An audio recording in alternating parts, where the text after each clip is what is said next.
है ना, हमारा जो पाचन तंत्र है वो कैसे प्रोसेस करता है उसके बारे में मैं आपको बताने वाला हूँ बिल्कुल डिटेल से। तो सिर्फ मैं आपको मौखिक रूप से बताऊँगा, आप एकदम अच्छे से समझ जाएंगे। सबसे पहले क्या होता है कि हम भोजन के टुकड़े को अपने मुंह में लेते हैं। उसके बाद में क्या होगा, हमारे मुंह में क्या होते हैं, दांत।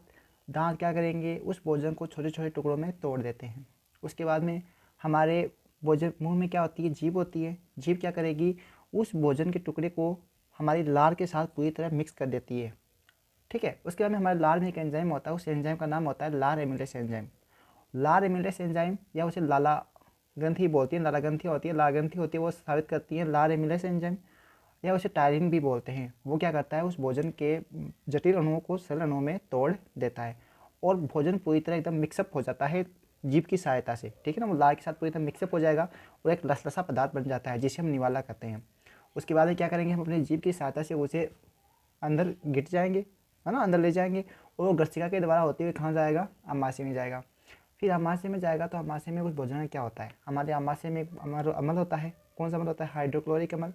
वो क्या करता है, 3 काम करता है, उसके 3 काम होते हैं हाइड्रोक्लोरिक अम्ल के। पहला काम आता है भोजन के साथ आई हुई हानिकारक जीवाणु को नष्ट करना। दूसरा काम होता है अधपके भोजन का किण्वन नहीं होने देना। और तीसरा काम होता है भोजन को अम्लीय बनाना। उसके बाद में भोजन और अमाशय के अंदर ही एक होती है श्लेष्मा ग्रंथि, वो श्लेष्मा रस स्रावित करती रहती है।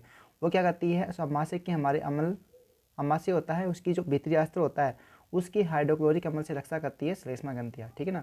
उसके बाद में भोजन अमाशय से कहाँ जाएगा, छोटी आंत में।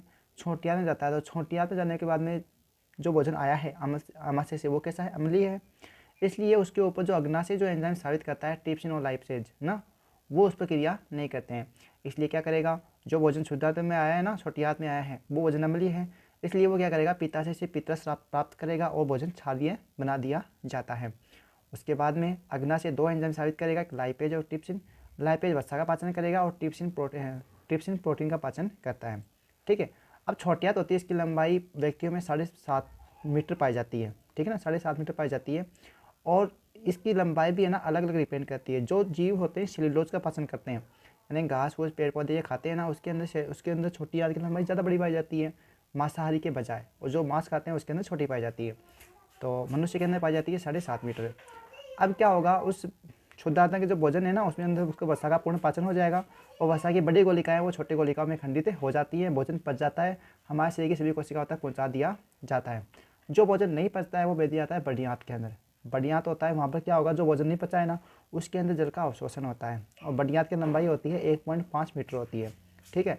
अब भोजन बड़ी आंत में जाएगा, भोजन का अवशोषण होगा, उसके बाद में जो भी पदार्थ बच जाता है उसे क्या है, गुदा के द्वारा सीधे बाहर निकाल दिया जाता है। तो ये पूरी प्रोसेस होती है मानव के अंदर पाचन क्रिया के दौरान।